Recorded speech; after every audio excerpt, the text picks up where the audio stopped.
Welcome to EcoPod, where we explore the fascinating water-filled research, lab coats, and behind the science. And today, I am here with Marcel. Hi, Marcel. How are you? I'm great in yourself, man. I am good. So please let me know, what is it that you are busy with here at WRG? So in my time, the WRG, I've dabbled in quite a few fields. I've helped out with water quality tests. I've done fish, but currently I'm working on freshwater molluscs, which are clams and freshwater snails. What the aquatic ecosystem and how does it benefit us as the public? So I had the privilege of growing up in the Kruger Parks. I've always had the love for nature. Yeah. But during my undergraduate, something just stuck with me with water. Yeah. Just how it sustains us, how it's important for everything. So it just stuck with me, and I'm going with it, going with the flow. No, I love it. Since you're dealing with aquatic ecosystems, right? We know that we find invasive, I don't know how we should call it. How should I put it? Invasive species. Thank you, invasive species. So Yes. how does climate and invasive species actually affect,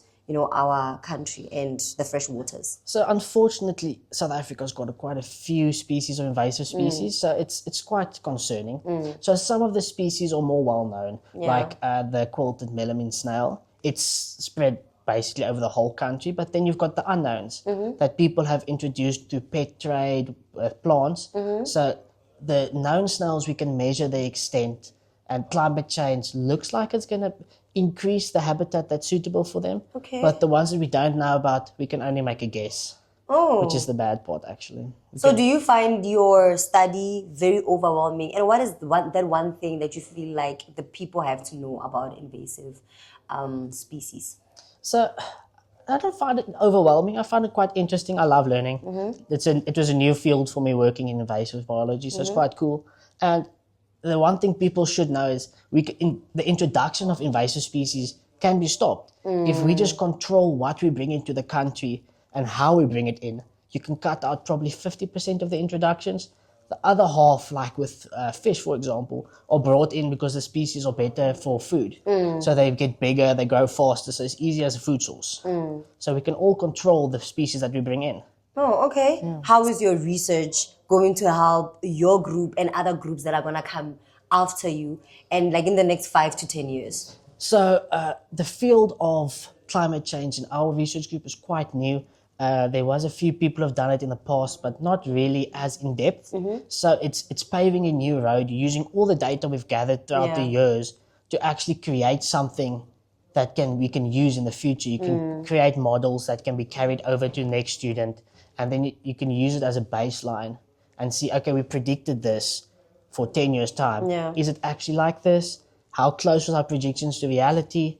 So it can be used in quite a wide range of applications. And what careers can you find? This is a question that I don't normally ask, but what careers, occupations can you find under what you are doing? So under the climate change, there's quite a few places, like the World Health Organization has got like a climate change aspect. UNICEF has got a climate change aspect. But aquatic ecology in general, it's consulting, working with biomonitoring, managing the states of our rivers, looking at the conditions, looking at the inverts. So there's quite a wide field that you can walk into. Okay, no, I see it. So in your research, right? Cut. Cut the show. I'm done. Take me off. In your research that you're doing, like you said, we have invasive species. I want to understand which ones are most at risk.